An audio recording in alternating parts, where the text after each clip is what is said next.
Hi everyone, అందరూ ఎలా ఉన్నారు? అందరూ బాగున్నారని నేను అనుకుంటున్నాను. సో నేను లాస్ట్ ఇయర్ మా హోమ్ టౌన్లో ఒక 3.5 acres ల్యాండ్ తీసుకోవడం జరిగింది. సో మీరు చూసినట్లయితే ఇక్కడ నుంచి అక్కడ వర్క్ అంతా జరుగుతుంది కదా. సో ఇదంతా మా ల్యాండ్. సో నేను లాస్ట్ ఇయర్ తీసుకున్నప్పుడు బాగా చాలా పెద్ద చెట్లు ఉన్నాయి అనమాట. 40-50 years ఓల్డ్ చెట్లు ఉన్నాయి, మామిడి చెట్లు. కింద ల్యాండ్ అసలు మొత్తం కవర్ అయిపోయి ఉంది. సో నేను తీసుకోవడానికి మెయిన్ కారణం ఏంటంటే, సో దీంట్లో ప్రకృతి వ్యవసాయం స్టార్ట్ చేద్దామని అనుకుంటున్నాను. సో ఎందుకు ప్రకృతి వ్యవసాయం చేయాలంటే, ఈరోజు మనం చూసినట్లయితే తినే ప్రొడక్ట్ అన్నీ కూడా రసాయనాలతోటి, కెమికల్స్ తోటి పండిస్తున్నారు. సో దానివల్ల మనకి చాలా సైడ్ ఎఫెక్ట్స్ వస్తున్నాయి. ఇంకోటి ఏంటంటే, మనం తినే ప్రతి ఫుడ్డు, దాంట్లో వచ్చే వెజిటబుల్స్ కానీ, గ్రెయిన్స్ కానీ, ఎవ్రీథింగ్ ఈరోజు హైబ్రిడే వాడుతున్నారు. మనకి దేశీ విత్తనాలు అనేవి అసలు లేనే లేవు. దేశీ విత్తనాలు మనకి సృష్టిలోంచి వచ్చినాయి. హైబ్రిడ్ విత్తనాలు అనేవి మనకి మనిషి తెలివితేటలతో ల్యాబ్లో తయారు చేసినాయి. సో దానికి దీనికి చాలా డిఫరెన్స్ ఉంటుంది. జస్ట్ లైక్ మనకి పావరం కూడా చిన్న బాయలకి నాటుకోడి కొన్నంత డిఫరెన్స్ ఉంటుంది. సో ఇప్పుడు నేను ఫామ్ తీసుకోవడానికి గల మెయిన్ కారణం ఏంటంటే, నాకు చిన్నప్పటి నుంచి కొంచెం వ్యవసాయం అంటే ఇంట్రెస్ట్, ప్లస్ దీంట్లో కొంచెం న్యాచురల్ ఫార్మింగ్ చేద్దామని అనుకుంటున్నాను. సో దాంట్లో భాగంగా ఫస్ట్ నేను చెట్లని తీసేపించి, దాని మొద్దులు మొత్తం తీసేపించి బయటకు తోలించాను. సో మీరు చూసినట్లయితే ఇది మా ఫామ్లోకి ఎంట్రన్స్. సో ఇక్కడ కనపడుతుంది కదా, ఇట్లా రోడ్ వేసాను లోపలికి. సో ఇప్పుడు నా వెనక ఉన్న 2 మళ్ళు, ఇది నెంబర్ 1 అండ్ నెంబర్ 2. నెంబర్ 2 వచ్చేసి నేను రైస్కి వేద్దాం అనుకున్నాను. ఎందుకంటే మనం తీసుకునే ఫుడ్లో మనకి రైస్ అనేది మేజర్ ఫ్యాక్టర్ కాబట్టి ఈ 2 మళ్ళు రైస్ పండిద్దాం అనుకుంటున్నాను. అది దేశీ వెరైటీలు, మనం తినే సాంబాలు అవి ఇవి కాదు. సో దేశీ వెరైటీలు అంటే మైసూర్ మల్లిక, నవార, సో ఇలాంటివి ఏమన్నా ట్రై చేద్దాం అనుకున్నాను. నెక్స్ట్ ఇయర్ ట్రై చేస్తాను మ్యాక్సిమం. సో ప్రస్తుతానికైతే వర్క్ చేపిస్తున్నాను ఫామ్లో. సో ఆల్మోస్ట్ నాకు 15-20 days నుంచి ఇక్కడ వర్క్ జరుగుతుంది. ఎందుకంటే మనకి మళ్ళీ డోజర్తో లెవెల్ చేయించుకోవాలి, తర్వాత మనం స్టార్ట్ చేసుకోవాలనే ఉద్దేశంతో నేను ఇప్పుడు ఈ ఫామ్లో రావడానికి, మా చిన్నదైనప్పటికీ ఒక 3.5 acres అయినప్పటికీ నేను చిన్న రోడ్ వేయించుకున్నాను. ఇలా వచ్చేసి నెక్స్ట్ మీరు చూస్తే ఇలా రోడ్ వేయించుకున్నాను. సో అక్కడ వచ్చేసి ఇప్పుడు ఆల్రెడీ వర్క్ జరుగుతుంది కదా, ఆ చెట్టు ఉన్న చోట ఒక షెల్టర్ ఏమైనా ఏర్పాటు చేద్దాం అనుకున్నాను. మీరు ఇక్కడ చూసినట్లయితే ఇక్కడ నా వెనక కనిపిస్తున్న 2 మళ్ళు, ఇలా 2 రోడ్లు ప్లస్ 4 మళ్ళు గ్యాప్ ఉంటుంది. ఈ 4 మళ్ళు అంటే 8 మళ్ళు. ఈ 8 మళ్ళలో మెట్టపైర్లు సాగు చేద్దాం అనుకున్నాను. మెట్టపైర్లు మీన్స్ గ్రెయిన్స్ కానీ, వెజిటేబుల్స్ కానీ, ఫ్రూట్స్ కానీ, ఏమన్నా మనకి ఏది అందుబుల్గా ఉంటే అవి, ప్లస్ మనకి ఇక్కడ ఏ పండితే అవి మొత్తం, ఇది ఒకటనే కాకుండా మొత్తం పండిద్దామని అనుకుంటున్నాను. దట్టు దేశీ విత్తనాలు పెట్టడానికి ట్రై చేస్తాను, గ్యాదర్ చేయడానికి ట్రై చేస్తాను 95%. ఒకవేళ ఏమన్నా 1-2 తక్కువైతే అవి నార్మల్గా హైబ్రిడ్ వాడదాం అనుకున్నాను. సో మీరు ఇట్లా చూసినట్లయితే ఇవి రెండు మనకి రైస్ పండిద్దామని అనుకుంటున్నాను. సో ప్రస్తుతానికి నేను ఈ 4 మళ్ళని 5 అంచుల వ్యవసాయం లాగా, అంటే పెద్ద చెట్లు, తర్వాత కొంచెం చిన్న చెట్లు, తర్వాత బుషెస్, తర్వాత క్రేపర్స్, ఇలాగా 5 layer మోడల్లోకి తయారు చేయడం కోసం నేను ఆ మెషిన్ తెప్పించాను. యాక్చువల్ ఫస్ట్ జేసీబీ తెప్పించాను. ఆ జేసీబీ అనేది వర్కౌట్ అవ్వట్లేదు. ఎందుకంటే అది వీల్స్ మీద సపోర్ట్ అవుద్ది, రౌండ్గా తిరగదు కాబట్టి ఎడ్జెస్లో చాలా ప్రాబ్లం అవుతుంది. సో దాన్ని ఆపించేసి మళ్ళీ నేను ప్రొక్లైన్ 70 మెషిన్ తెప్పించాను. సో వర్క్ జరుగుతుంది ఈరోజు రేపు పడుతుంది నాకు తెలిసి. ఈలోపు నేను డ్రిప్ అప్లై చేశాను, డ్రిప్ వచ్చేసింది. సో డ్రిప్ కూడా టుడే ఫిక్స్ చేయాలి మ్యాక్సిమము. సో ఈ సైడ్ వచ్చేసి రైస్ అనుకుంటున్నాను. సో ఇప్పుడు మనకి నెక్స్ట్ నేను చూపించబోయేది ఏంటంటే, మనకి ప్రకృతి వ్యవసాయంలో one of the main factor ఏంటంటే వాన నీటిని ఒడిసిపట్టడం. అంటే ఏంటంటే, మన పురాతన కాలంలో ఏముండేదంటే, ప్రతి ఒక తోటకి చుట్టూ కందకం అని ఉండేది. ఒక 4-5 అడుగుల లోతు కందకం ఉండేది. ఇంకా పెద్ద ఫీల్డ్ అనుకోండి, దాంట్లో ఒక కుంట, చెరువు ఉండేది. మన పొలంలో కురిసిన వాన నీళ్ళు మొత్తం దాంట్లోకి వెళ్ళి స్టోర్ అయ్యి అక్కడే ఎనిగిపోయాయి. ఇప్పుడు మనం కొంచెం ఏం ఆలోచిస్తున్నామంటే, ఆ కందకాలు లేవు, తర్వాత ఆ కుంటలు లేవు, అవన్నీ తీసేసాము.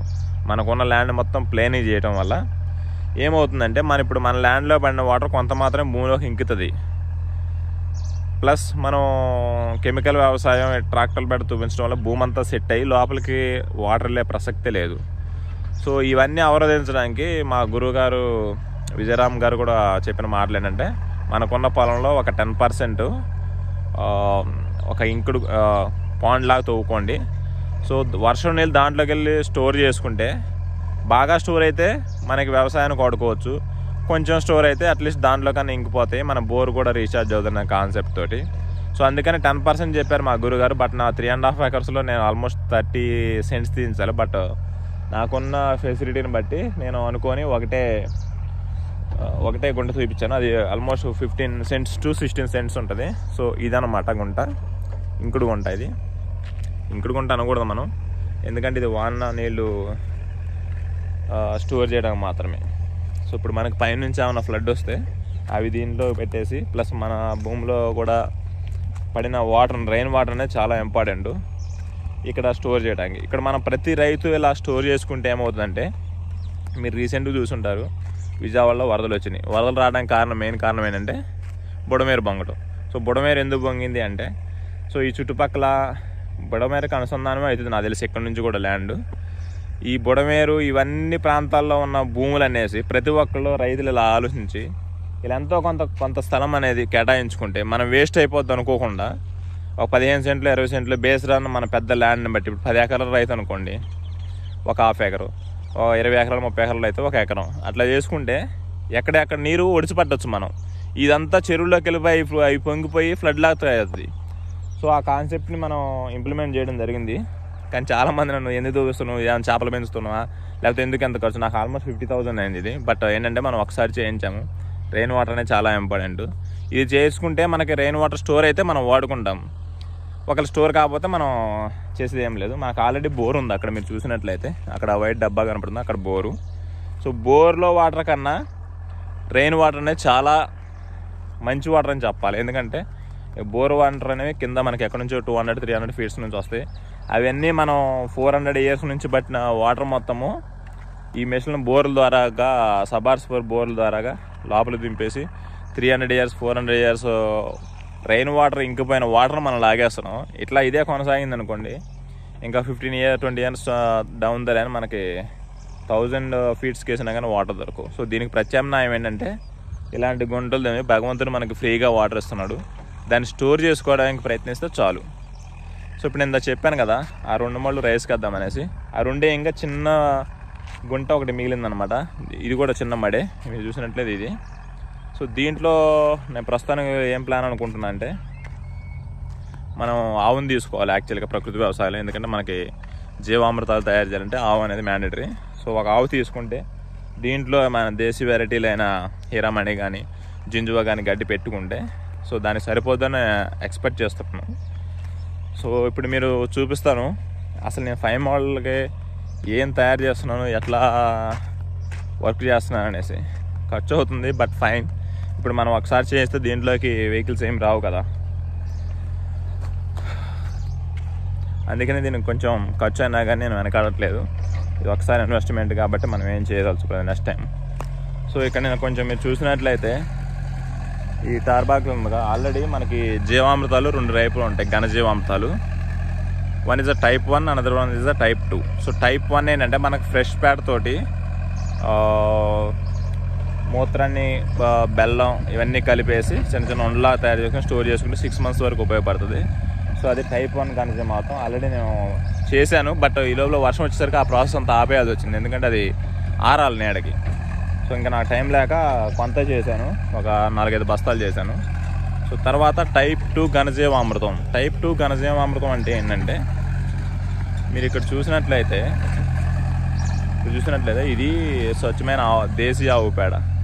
మనకి ఇక్కడ దగ్గరలో కొన్ని ఆవులు ఉండటం వల్ల నేను తీసుకొచ్చాను, ఒక 2 ట్రక్కులు తీసుకొచ్చాను. సో type 2 ఘనజీవామృతం అంటే ఏంటంటే, మనకి ఎక్కడైనా ఒక ఆవు పేడ బల్క్లో దొరికినప్పుడు, సో దాన్ని డైరెక్ట్గా పొలంలో చల్లకుండా దాన్ని కొంచెం ఎన్రిచ్ చేసి చల్లాలి. ఎట్లా ఎన్రిచ్ చేస్తామంటే, మనం జీవామృతం తయారు చేసుకోవాలి ఫస్ట్, ద్రవ జీవామృతం. సో మీరు చూసినట్లయితే ఇది ద్రవ జీవామృతం, చూసారా, ఇది ఈ డబ్బులు కొనుక్కొని ద్రవ జీవామృతం. సో ఇది ఒక ట్రక్ దానికి సరిపోతుంది. దీన్ని సపరేట్ దీన్ని తయారు చేసుకోవడం మళ్ళీ వేరే ప్రాసెస్ ఏం లేదు. ఒక డ్రమ్ములో 200 లీటర్ల నీళ్ళు తీసుకొని దాంట్లో ఒక 10 కిలోల పేడ, పచ్చి పేడ, 10 లీటర్ల ఆవు పేడ తీసుకొని, ఆవు మూత్రం తీసుకొని, ఒక 2 కిలోలు పప్పుల పిండి, 2 కిలోలు బెల్లం కలిపి ఒక 2 డేస్ అలా తయారు చేసుకోవాలి. సో ఇప్పుడు దీన్ని తయారు చేసుకున్న దాన్ని ఒక ట్రక్కి ఒక 200 లీటర్లు మనం ఇప్పుడు తయారు చేసుకున్నాం కదా, అది తీసుకెళ్ళేసి చల్లి ఒక 10 కిలోల పప్పుల పిండి, 10 కిలోల బెల్లం వేసేసి దాన్ని అట్లా కలుపుకొని ఇదే పట్టా కింద పెట్టుకుంటే మనం రేపు పొద్దున నేను ఇంకా మొక్క స్టార్ట్ చేయలేదు. సో మొక్క స్టార్ట్ చేసే ముందు ప్రతి మొక్కకి కొంచెం వేసుకుంటే భూమిలో అది కొంచెం మనకి వేరు వ్యవస్థ అనేది బాగా వృద్ధి చెందడానికి ఉపయోగపడుతుంది. సో ఇది వచ్చేసి సెటప్.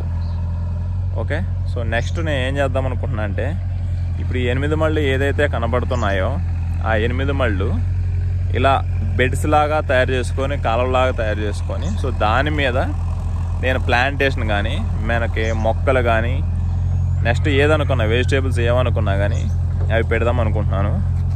సో ఇప్పుడు చూపిస్తాను మిగతా మళ్ళు పరిస్థితి ఎలా ఉందనేసి.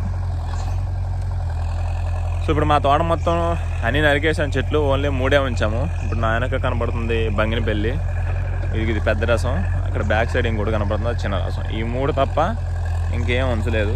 సో ఇప్పుడు ప్రస్తుతానికి ఉన్న పరిస్థితి ఇది.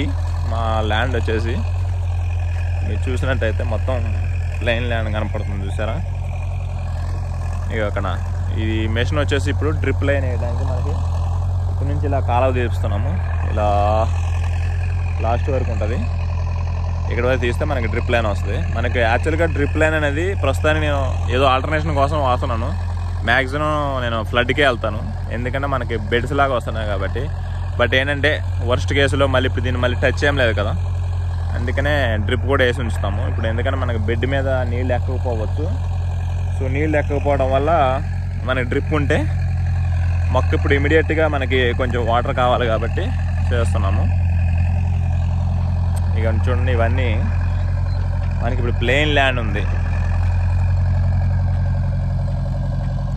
ఆల్రెడీ ఒక 2 బెడ్లు జేసీబీతో తయారు చేయించాము, దానికి సెట్ అవ్వక ఈ ప్రొక్లైన్ మెషిన్ తీసుకొచ్చాము. ఇప్పుడు చూపిస్తాను అసలు మా ప్లాన్ ఏంటి అనేది.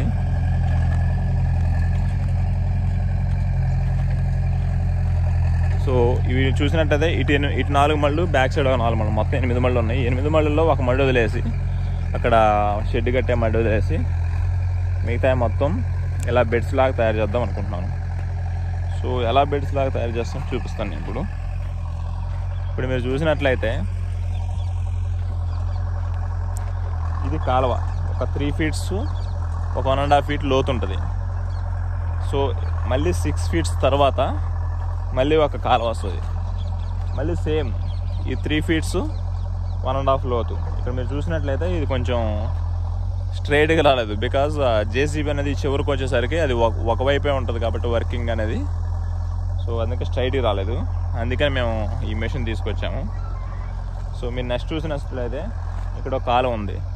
సో ఇప్పుడు ఈ కాలువ 3 ఫీట్స్ ఉంటుంది, ఈ బెడ్ 6 ఫీట్ ఉంటుంది. సో ఇప్పుడు మనం ప్లాంటేషన్ అనేది ఈ బెడ్ మీద చేస్తాము, ఇక్కడ ఇలా చేస్తాము.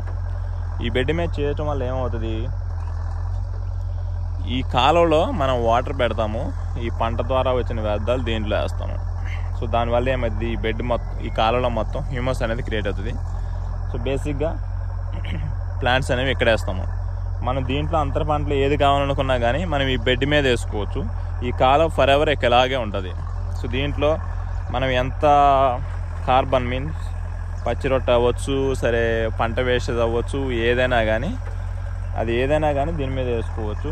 అప్పుడు మనకి ఏమవుతుందంటే ఈ బెడ్స్ మనకు కనుక ఎంత ఫుల్ అయితే అంత ఆర్గానిక్ కార్బన్ అనేది ఎక్కువ అవుతుంది, మన భూమి అనేది కొంచెం ఎన్రిచ్ అవుతుంది. సో ఆర్గానిక్ కార్బన్ శాతం అనేది కూడా పెరుగుతుంది. సో మీరు చూసినట్లయితే ఇట్లా మార్కింగ్ చేసాము, మీరు చూసినట్లయితే గీతలు. సో ఇవి మనం ఇక్కడ నుంచి కావాల్సి వస్తాయి, ఇట్లాగా ఇలా వచ్చేసి చూస్తాను. సో ఇది మనకి about 5 layer startup model. Okay, signing off, by by.